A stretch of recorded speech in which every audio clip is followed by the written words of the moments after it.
back to our question of how are we actually seeing jobs changing, or the planning of jobs to change where you are right now? Sure. So I'll start off by saying I'm no longer authorized to speak on behalf of IBM. So, but I would say that there's an element of in every story that a combination of things. So I would imagine that some of that is consolidation. I would imagine some of that is automation. Some of that is AI. Some of that is streamlining. Right. So from a standpoint of where do we see AI particularly impacting jobs, it's everywhere. And so if I mean, and I mean that sincerely, if I had to look, even if I look at my and describe my own job, right? So the way I was on a journey, I started 5 years ago when I was a chief talent officer on how do I know the workforce is getting smarter, right? How do I know the workforce? It took a full 18 months to 2 years to then get just the data into the right places to then be able to say, okay, one person attrit is not equal to another person attritting. So being able to say, okay, if I have somebody attritting in this particular job role that is twice as expensive and 3 times harder to find, that is very different than finding someone attritting who is in a job role that's over capacity. So being able to use tools, data, analytics, a sophisticated partner in technology to then be able to decipher the differences to those, and then being able to say, yes, the workforce is getting smarter, and because of the fact that the people with the highest skills, the people who are hardest to find, are the ones that you're retaining at a higher rate than others. That helps me and changes my job on a day-to-day basis, and it changes the type of people that I need to hire and employ, right? Because of for decision support. Likewise, if I'm a manager, if I'm a first-line manager, one of the most challenging things that our managers go through is just doing a performance evaluation or having a conversation with somebody. So a performance evaluation, arguably, managers today spend awful amount of time collecting data from multiple sources to then be able to have a conversation, to sit down with somebody for 30 minutes and to actually take them through their performance. They may spend 6 hours being able to pull and aggregate those things together. What if the world pivoted and you were able to use tools to then say, could you aggregate the data for me? So then the time is actually spent on the conversation and the progression for an individual to be better. So I do think it's affecting every single job. Is just in a matter of the magnitude. During the time where I was with IBM, we conducted a study over a 7-year period that looked at job requisitions and how those job requisitions were changing and the pay structure of them. And it actually showed the progression in AI impacting all of the jobs. And it started about 10 years ago, but it's really starting to scale faster and faster now. So in the last quarter, the number of jobs that required AI on LinkedIn went up almost twofold. Now, the number's small. It went from like 8% to 16%. But at the same time, you see the pace or the velocity is significant. Yeah. Tease us up perfectly for another question we're going to ask, which is how do we think about productizing the HR function and human capital management generally, which I think is a great foray. Maybe Bill into you get to see, or at McKinsey you got to, and now across many different companies, across multiple industries, across job seniority types, across geographies. Are you seeing certain trends of where job change, I think to Obed's point, are jobs changing faster than ever before in certain domains or certain areas? And I think especially Wagner's data point on call center, I think it was the call center employees, the 2-month employee performing at a 6-month employee level overnight, of exactly where those pockets of job automation or change are happening. Yeah, well, thank you for the question. Yeah, I'll tell you, the benefit of going around and doing a bunch of speaking and spending a bunch of time where people pay you for your opinion, you get to engage in what they do, is you get to see a lot. However, if you do it for a long time, you also get to see a lot over a long time. 5 years ago, pre-COVID, we were asking the same question about rise of the robots and automation. We were looking at future work and the impact on workforce and workplace. 5 years before that, we were talking about machine learning and talking about quantitative analysis and how that was going to change things. 23 years ago, we were convinced that the world was going to stop because the clock turned to 2000. My only point about that is we seem determined to find the next apocalyptic thing that's going to take all of our jobs. I mean, I like yesterday, I remember doing an interview on BBC where they're like, so surely companies should pay employees when the robots take their jobs. That's a wonderful way of asking closed-ended questions, right? I was like, no, that's not really what I said. My point about that is that I think it's the very nature of innovation and progress that we see an apocalyptic outcome because there's a little bit of fear about how it will work out. But here's the but, and the rather important but. In particular with this right now, I think we are exposed to garbage in and garbage out. If you've done a lousy job knowing what you know, if you've done a lousy job with your routine information, your routine knowledge management, any model you build and or test on will be garbage, including onboarding that could be personalized and it's wrong. So, we used to laugh and say that the salve for a bad operating model was a good culture. We've now gone through 3 years of where we don't onboard people in person, or very few of them. We tend not to have as many face-to-face opportunities to express the code, the speak, the sort of inside who do you call to figure out. So in that absence, the use case is wonderful for generative AI being able to go, hey, for where you are, this is how you should think about it. But it all depends on you actually know what you know. And so for me, I'd say it has a wonderful opportunity to make many jobs more doable, faster, and to a better level, provided you actually know what you know and what's in there has been vetted and stays up to date. As a former senior partner at McKinsey, I shudder to think how much money we spent on something called Know, which was intended to know everything, all of our knowledge nuggets and what we knew. And it was stale the day you sent it out. And that, to me, I think the refresh part of this is like, how do you continually refresh it and make sure it stays up to date is, in fact, itself maybe the most critical function. Obed's mention of it took you 2 years at IBM to even have the data to then begin the work that you'd kicked off the program of. I can say even as an AI company, people are surprised that we spend 90% of our effort on not the AI kernel, but data pipelining, deep integration, data comprehension, configuration, and that's the reality of, how do you sort into the information value to get to this? It is a good selection tool now, for what it's worth. You were talking about jumping from 8 to 16%. I happen to be, there's a school, used to be called Moravian College, now Moravian University. I'm on the board there.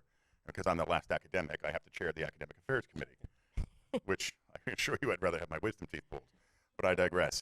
We spent a bunch of time with the faculty on how to treat AI, particularly generative AI, in the classroom. There is a wonderful opportunity to teach people how to problem solve, where you have to say, what's the question, what's the model, what's the source of insight going into the LLM, right? What was your prompt? What did you learn? What was your prompt? What did you learn? What was the insight you gleaned? That's problem solving by any other name taught by most professional service firms. It just happens to have a really cool machine grabbing across everything we know. Why wouldn't we use that in selection? Say, can you actually harness good structured problem solving as well as using tools? Like we don't need the abacus to ask people to do math, right? We're not doing matrix algebra anymore by hand, but we are using machines. I think a nice mix would be good.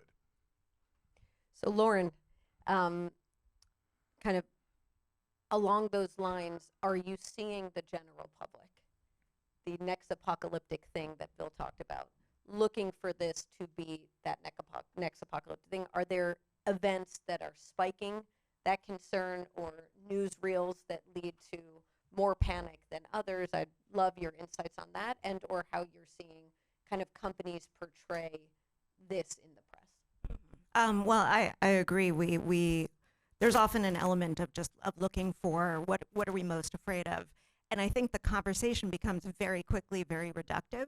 Are robots going to take our jobs? And that's really, that's what my editors ask me. That's what a lot of surveys are asking the general public. Are you afraid of this? And you can find survey information, I think, that would say just about anything. People are optimistic about how this will help them do their jobs. People are pessimistic. And the numbers change depending on how the question's asked or who's asking it. So I think it's very hard to assess where the public falls on this. I think it would be also really interesting to look at it sort of by age maybe or generation, because, younger people will grow up playing with this, you know, and they won't be afraid of it in the same way that I might be, or people who are older than me.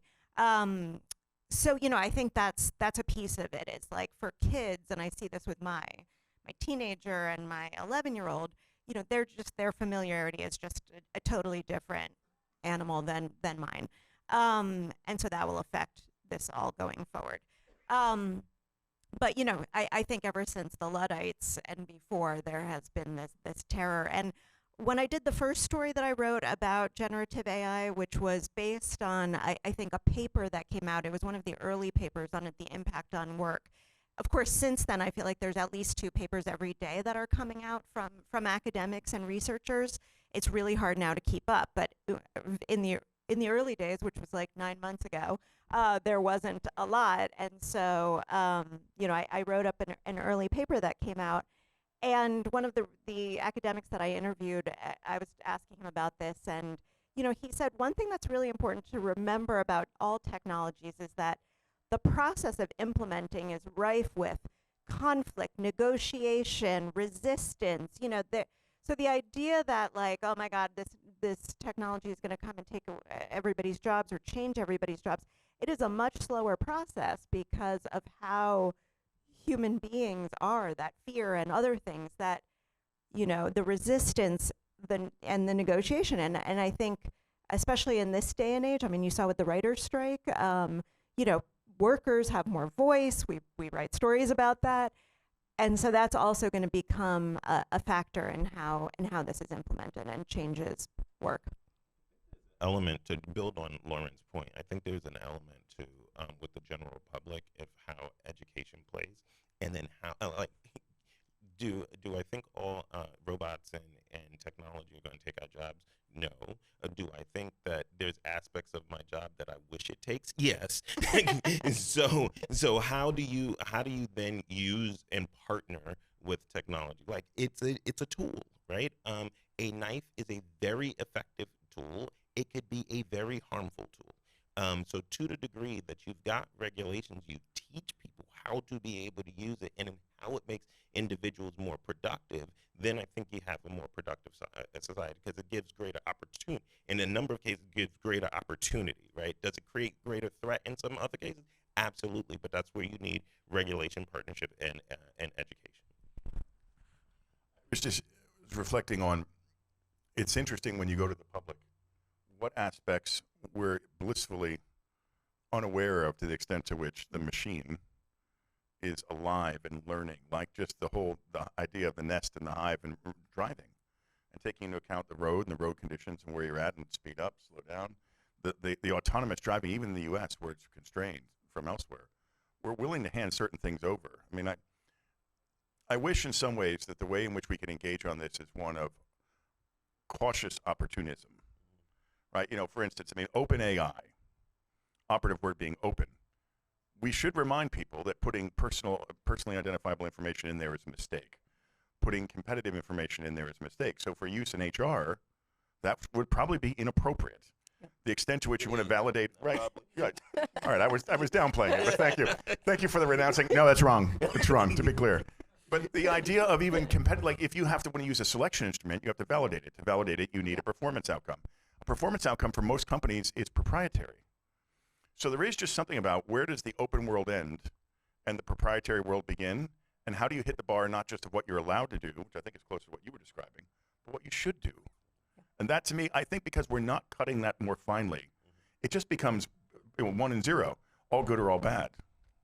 Well, it's actually a great segue into one of our questions. It's like we read your questions. It's like you read the questions. There's how do we think about, which I think was a very important point from Lauren and Obed, on productizing HR.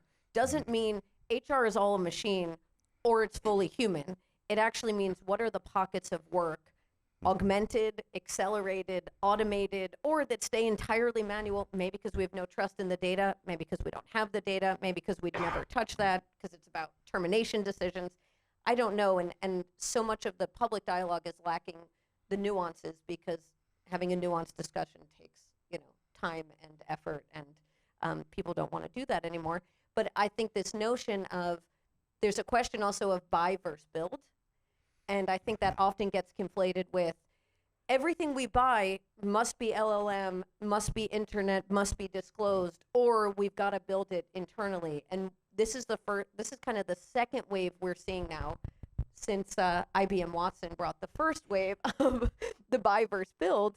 And now we're seeing a lot of the IT departments feel empowered and excited to have a central role in a lot of these discussions, and kind of looking into every domain because they've been given objectives to look into every domain, which in some cases might be great because you're going to spur a lot of innovation.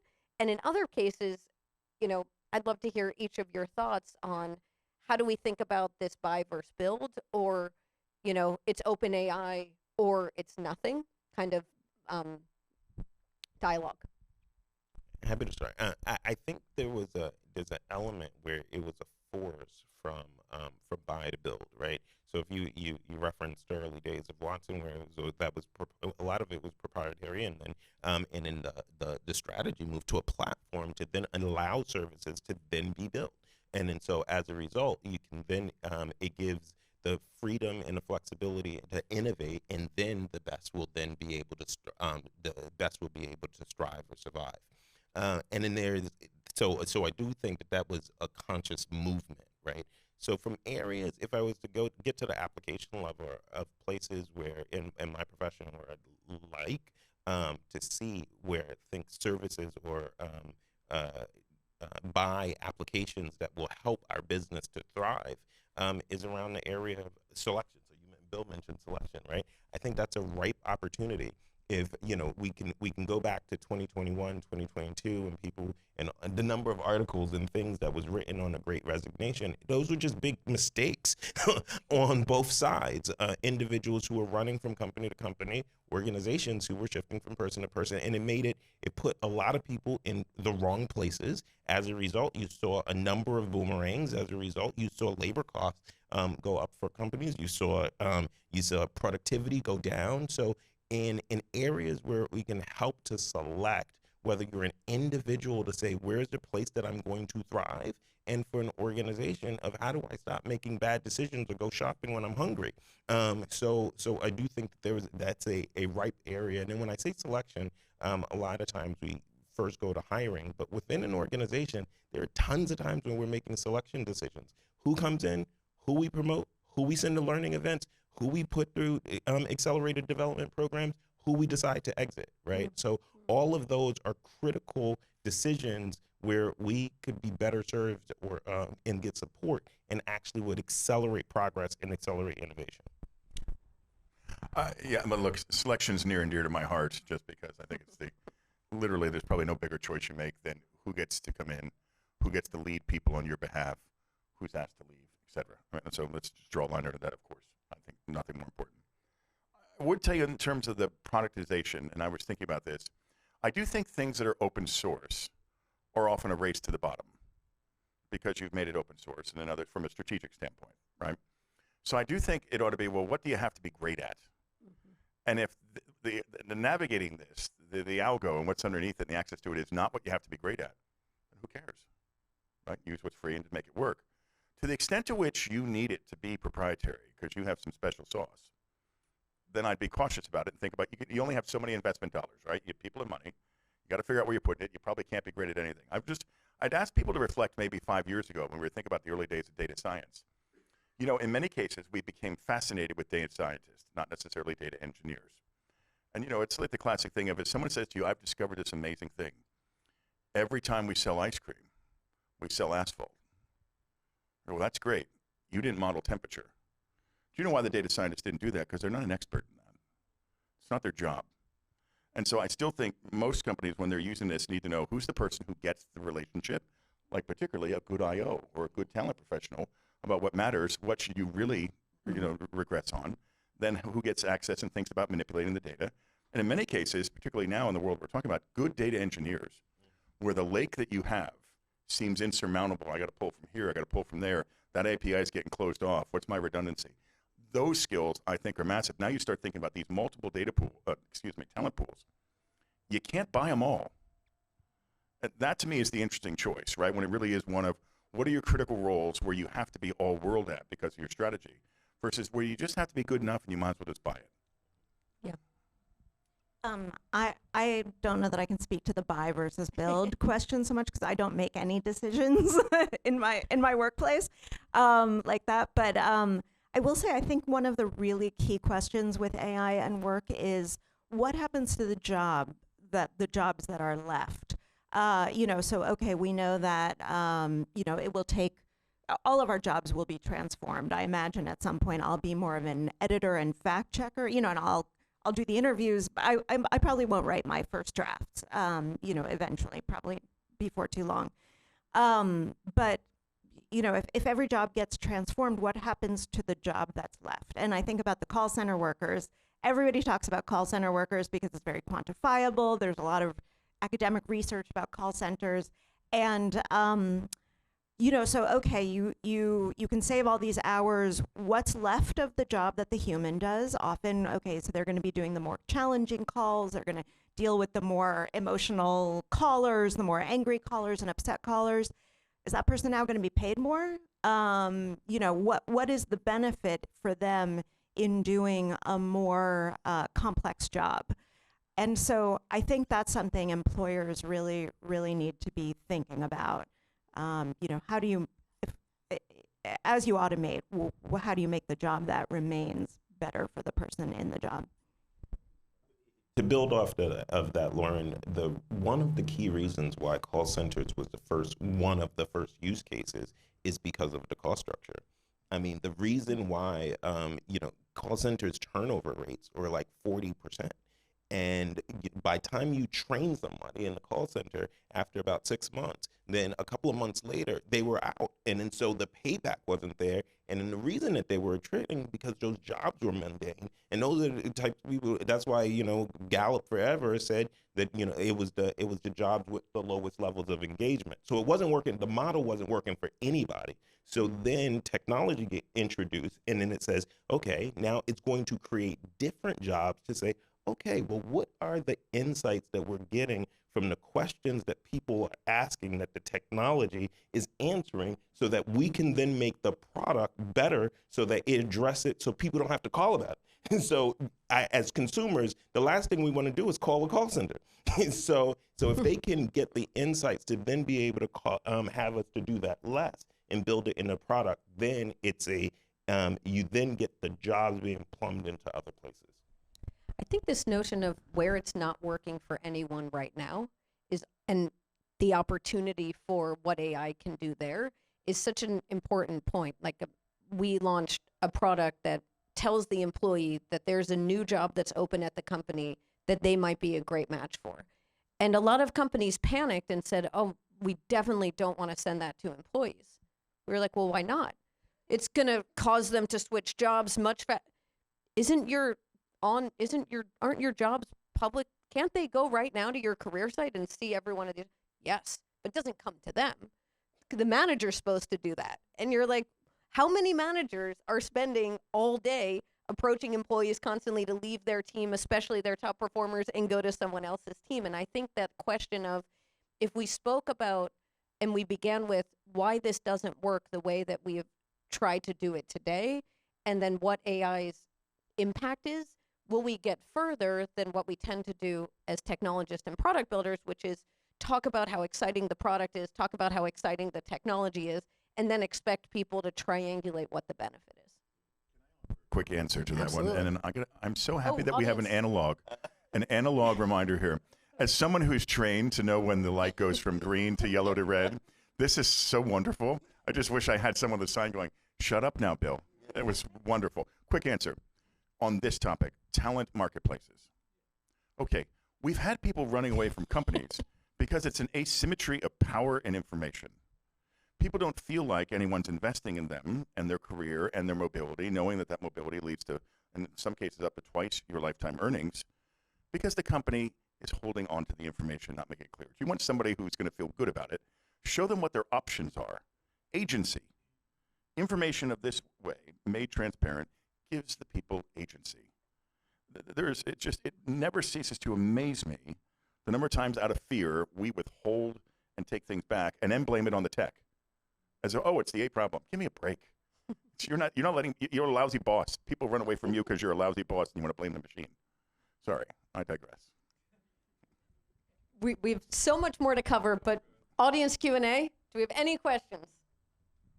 And all of them need to be written on this sign right here. I'm ready for cue cards. I'm ready for cue cards at this point.